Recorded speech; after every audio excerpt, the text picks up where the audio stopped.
Welcome back to part 2 of Daily 720, where we are learning to be a better gamer.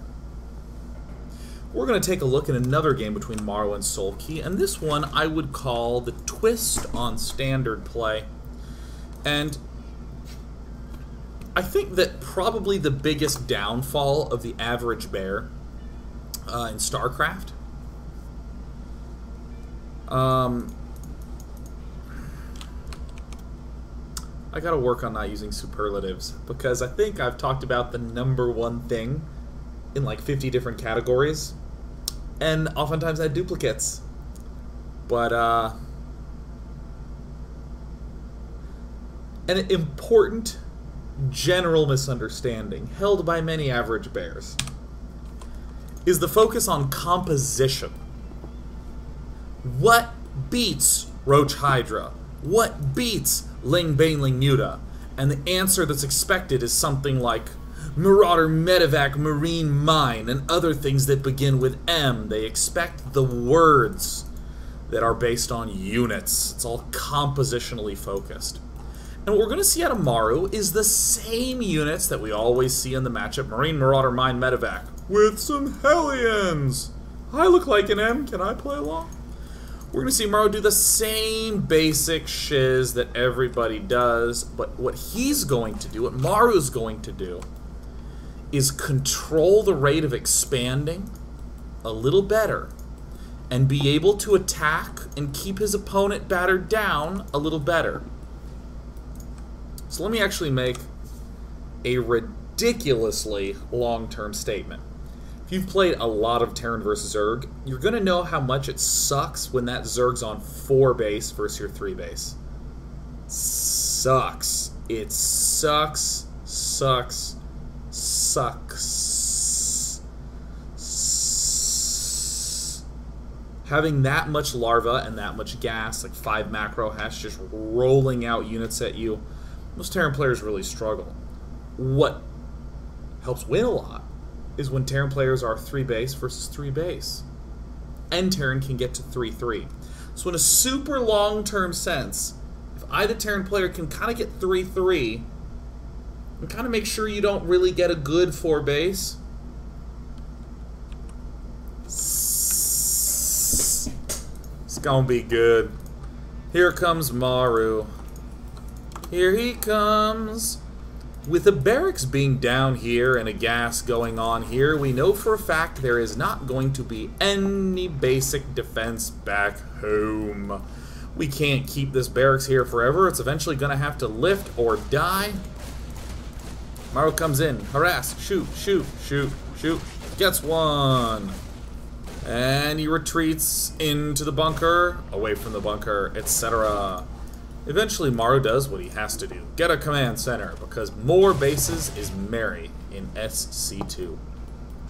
Gets the 3rd Reaper, continuing to poke and prod. This is fairly successful. This Spinecrawler kind of says you do not get to get a fast queen and fast speed. You have to either go 1 queen with speed or 2 queen without speed, or resign. So yeah, we see a factory going on, we see a reactor, we see a 3rd command center, this all makes sense. Barracks flying all the way back. Now 6 minutes is typically when a Zerg player gets his 3rd. But also as Terran, we typically have our stuff out already. So we're both delayed.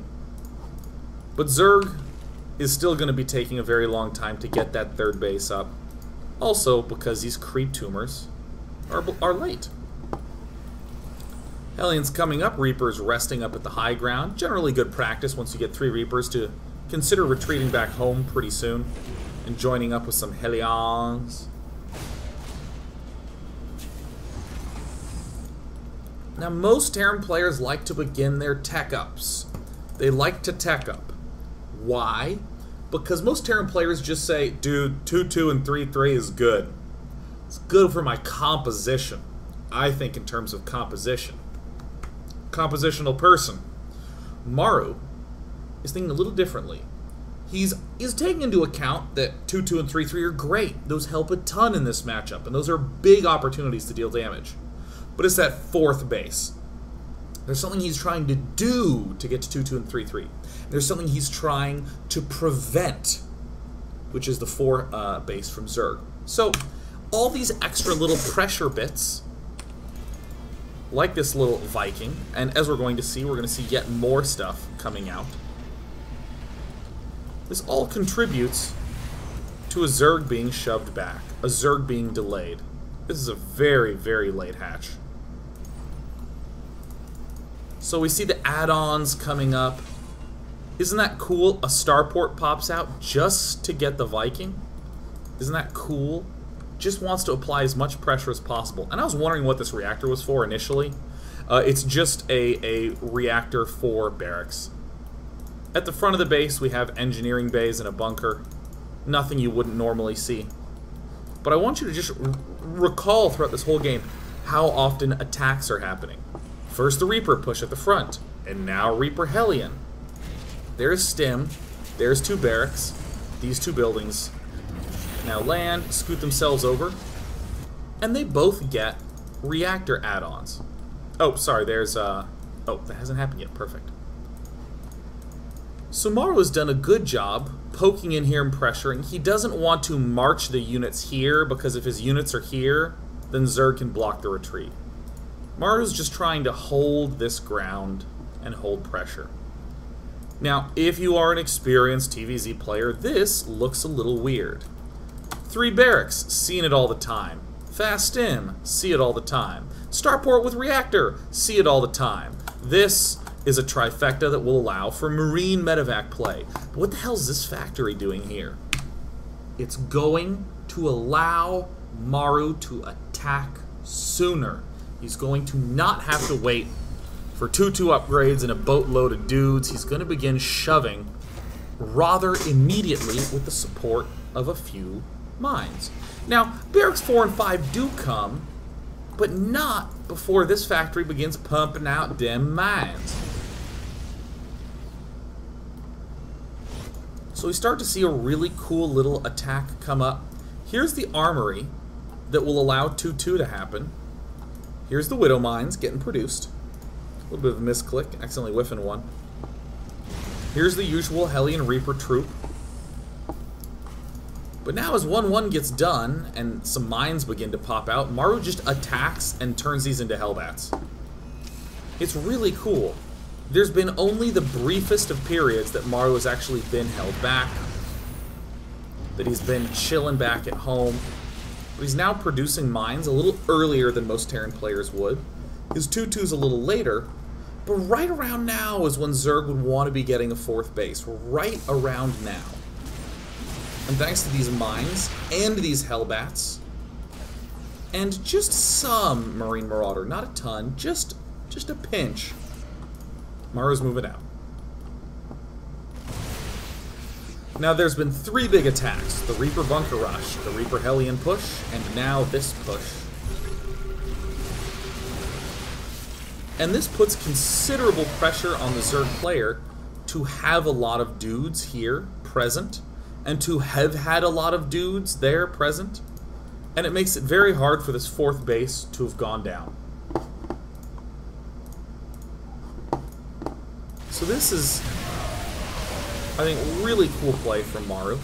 This looks actually weak, but this is the illusion of roaches. If we look at this army tab, we're even in army. Worker supply's a little ahead for Soulkey, which is to be expected. But look how many roaches there are. 10 roaches. 20 of the 63 supply is not very good for Soulkey. Roaches tend to be very weak units to have in your supply.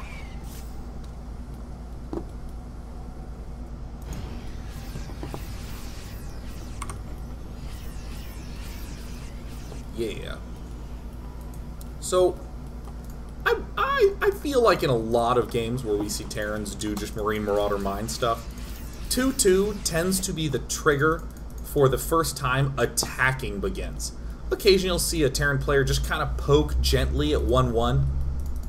You know, with maybe 1 or 2 medevacs, maybe still with the Hellions, but that was actually an attack from Maru right at 1-1, and here's going to be another attack right at 2-2. We see other usual tidbits, more barracks going down. And we see Soulkey has answered by building a very big Roach-heavy, Baneling-heavy army. And we're starting to see more cleverness from Maru back home. Like almost always, extra barracks get reactors, and only the first barracks gets a tech lab. Maru is actually going for more Marauder-heavy compositions almost every time. And I'm increasingly thinking that the Marauder is like a really key unit for the evolution of the metagame because, I mean, Marines are 55 health, so 2 Marines is 110 health. A Marauder is 125 health. There's more health per mineral spend on a Marauder.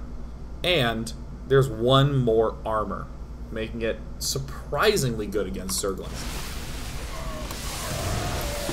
Obviously there's no Zerglings here, but the Marauders are perfectly fine at just shooting the crap out of those good old Roaches. Now, we've been seeing some back and forth, and this is the part where you'd normally want to say, well, Maru messed up. Maru was too aggressive. But look at this. This is the effect of this. All these attacks from Maru. While here, we'd look at what Soulkey's doing and be like, dude, you're so dead, Maru. The 60-minute mark, I think, is my favorite moment in this whole game. Because if you look at where the action's going on, you're face palming. You're like, Maru, man, you try way too hard to be aggressive, dude. Look at this. I'm going to come back to the magical 12-minute mark. That time that I said, hey, you know what? This is what tends to be the time when Zerg gets a 4th base. Remember this. Remember these Roaches trying to move forward. This is what normally happens. Look at the production tab. Banelings, Ling upgrades. Still chilling here. Here's that 1-1 push. 2-2 already coming on up. Already have that tech lab there. Drone he's waiting for the order. Boom. Push gets crushed. Hatch gets going. Look at the production tab. Also in the structures tab. Excuse me. The structures tab, 1 layer, 2 hatches. No macro hatch yet, baby. Look at it. Look at this. Look at this hatch popping out. Ugh, just gets done. Hey, there was that 2-2 push. Look at that one just losing. Look at the production tab. Lings and Banelings. And a queen coming up. And the queen pops out right at the 16-17 mark. Right when we would love to say, oh, Maru, you've messed up. I see an attack barreling down your front door. A Terran player on 3 base has all the steam he needs. He has maximum steam. A Zerg player does not have maximum steam on 3 base. Really need 4 to be getting some momentum going.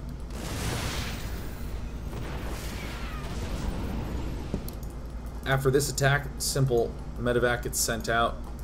Sure, some Lings are aiming to counter, but Maru already has plenty of barracks. Pulling forth, very funky little mixer. Spots this bottom base. 3-3 almost done. When would Zerg have gotten a hive? Zerg was struggling to get a 4th. When would Zerg have gotten a hive to allow him to get 3-3? Terran's strongest is 3-3. You heard me say that a lot at the start of the segment. Terran's strong point is 3-3, and with no hive anywhere in sight, this means that Maru gets to bathe in his advantage. He gets to be 3-3 against Zerg for a long time before Zerg ever gets to start his 3-3. There's 3-3 finishing up. Zerg is 1,000,000 miles behind.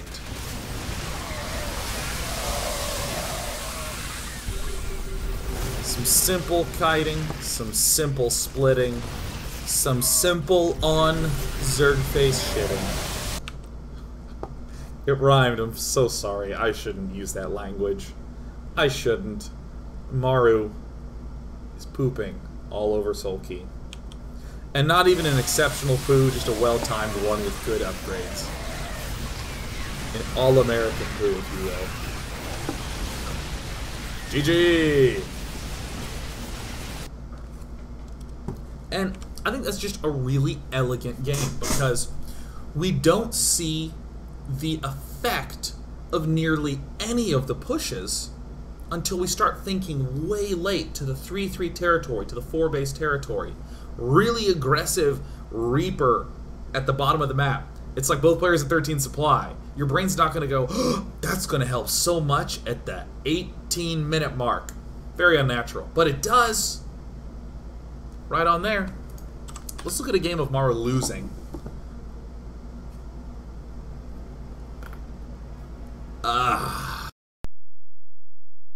My ear again. Good. Perfect.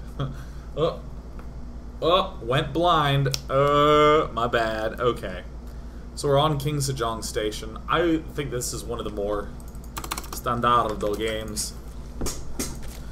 I love Maru for his mid-game. I love him for his mid-game. I love him for his mid-game.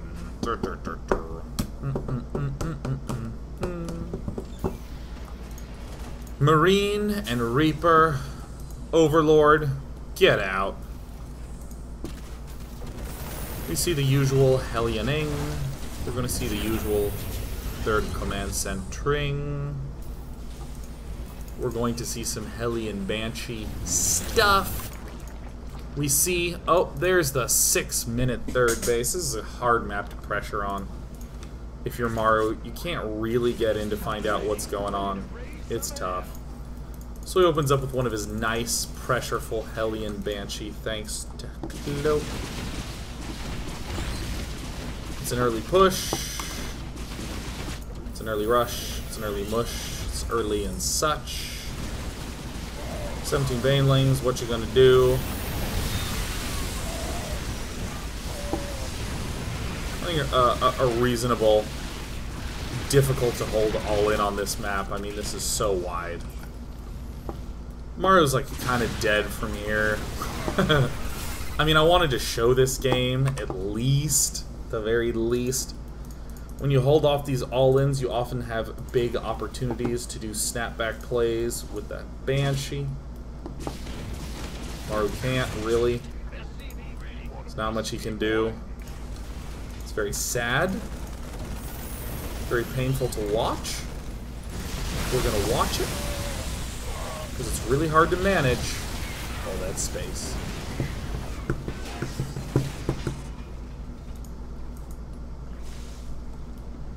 I don't even really know if I have commentary for this game. Look, Soulkey does a big all-in-y thing. It does a ton of damage. And Maru begins to slowly pull his way back into the game. He will eventually lose, but I like the fact that, again, we see this Banshee stuff. Yeah, if you go for that early aggression, those early attacks, these snapbacks can be pretty juicy. Yes! A trio of Banshees. Oh, yeah. Actually, he's killing so many. Never mind. This is not a little snapback. This is just totally taking a big dump on him. That's great. That's grand. So both players are killing all their everything. Perhaps Maru, if he stays a little more reserved next time, will be able to maybe pull the comeback, but I think he doesn't need any input from me. The strength of his openings is the fact that he is able to apply this much pressure with the Banshees when things go wrong. And I love that. I absolutely love it. And now we're back to a more normal Terran look. Hey, I got 2-2. I should probably do something soon. Yeah, actually, this game is just not as interesting as the other ones. I'm not going to act like it is. I'm not going to do any sort of exciting behavior. Because when I have more energy, everything excites me. And when I don't have the energy, only really exciting things excite me. I get excited by unexciting things. It is one of my favorite qualities. It's like, oh yeah, oh look at the color of this curtain. Oh, it's an awesome color of this curtain. And in my heart's just like doom, doom, doom. Curtains, fuck yeah. This map's bad for Terran, man. It's so hard. I mean, drops are nice, but you gotta be not messed with. Alright. Okay, I think my commentary is exceptional at this point. We'll be going on to Game 3 in Part 3. No reason to mince words about it. Maru is so dead. This guy's dead, man. It's curtains for him. Big red curtains to get me excited. Even though he's blue. You know what goes well with blue? Red. You know what Soulkey thinks goes well with blue? Dead. It's not really a pun, but words rhymed. And someone out there's brain is like, amusing. Have this chuckle. A chuckle for you. He's, you know, killing his shit. And whatnot, what have you. The counterattack from Soulkey because he's better Zerg than all of us. If any of you took offense to that, then I'm really sorry. I didn't realize I had the best Zerg player in the world in my chat. Alright.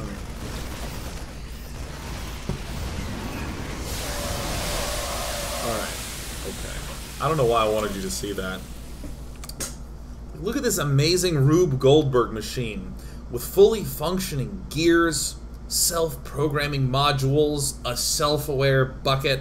What an entertaining Rube Goldberg machine. And then the second game we watched was a stick. Look at the stick. Now I want you to imagine the stick dancing.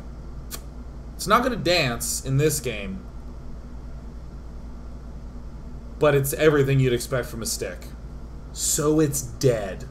When we come back in Part 3, I think we're going to see the events of this game, the boringness, the inability to really hold the all-in well, the inability to put on early pressure, it's going to be gone. Game 1 and 2, lots of early attacking. Game 3, we screwed up and let the all-in do too much damage, and it's going to be Game 4. We're